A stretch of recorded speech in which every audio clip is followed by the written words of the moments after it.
Hi, my name is Genesis Lore and I'm going to talk about nutritional management of chronic kidney disease. Definition: the nutritional status of patients with a chronic kidney disease is general compromises and requires dietary adjustments. This review considers several aspects of the nutritional management of the chronic kidney disease in adults.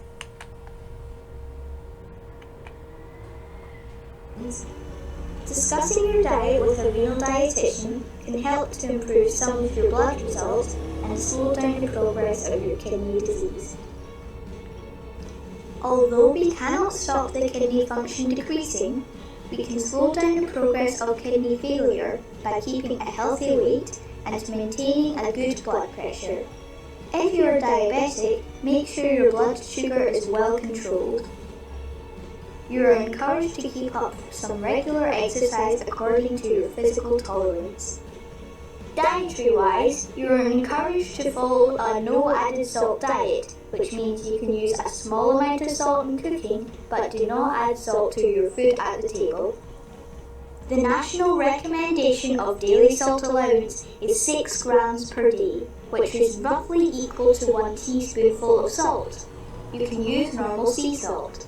Please try to avoid using salt substitutes as they are high in potassium. Processed foods are usually higher in salt content than in their original form. That's why you are recommended to cook from scratch as often as possible. You can try to flavour your food with different kinds of herbs and spices, lemon juice, vinegar, ginger, garlic, mustard and pepper. You can also try cooking with a small amount of stock cubes.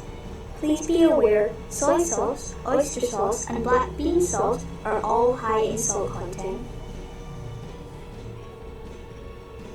It will be very useful to learn how to read food labels.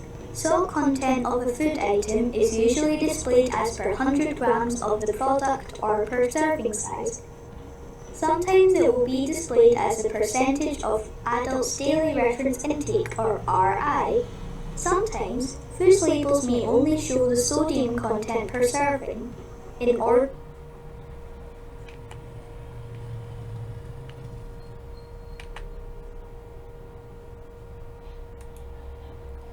Pros: prevent overweight and malnutrition in all stages, especially the latter in dialysis patients.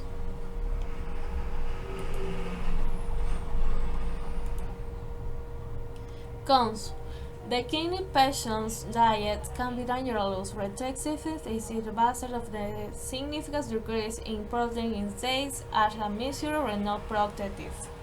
Low in phosphorus and calcium, but at the same time sodium intake is limited, and vegetable and fruit for feed of potassium.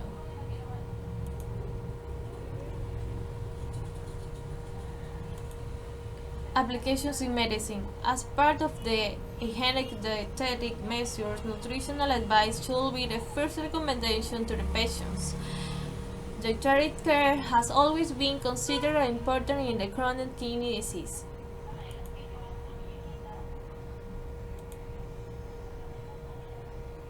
So we need to understand this first.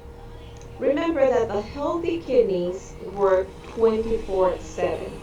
They are going to remove the waste from the blood. And when we say waste, I want you to understand that the waste for us is going to be all of the minerals, all of the vitamins, all of the elements that are in excess. That if it wasn't in excess, it wouldn't make any harm to the patient.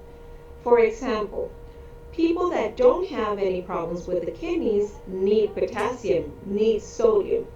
Now, people that have chronic kidney failure, they have problems eating eating foods that are high in potassium or high in sodium because there's going to be a buildup because their kidneys cannot filter those nutrients.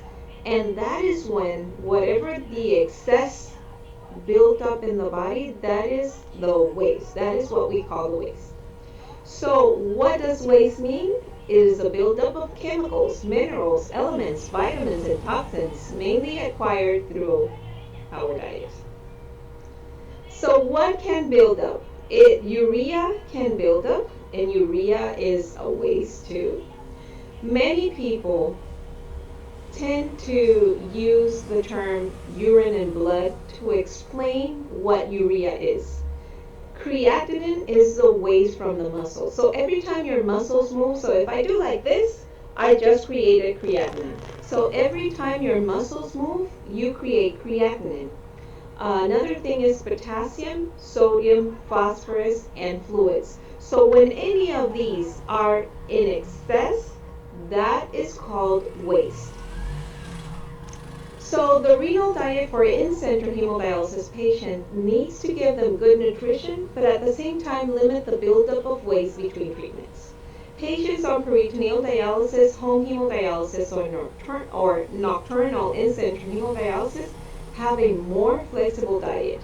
Diet can be adjusted per patient, and the level of protein, calories, fluid, minerals, and vitamins can change based on the need of each patient. The diet helps them feel better between treatments, okay?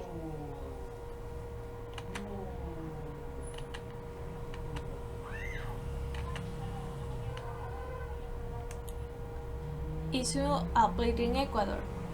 To a large extent, it is aimed to modify life habits, in addition to recommending abstinence from the toxic habits and a prepared physical activity. Prevent nutritional deficit and control over weight should be priority guidelines.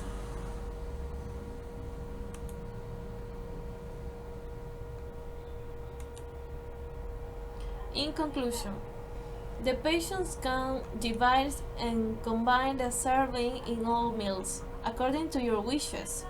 The idea is to give to relatively free and appetizing diets and avoid prolonged fast. Thanks.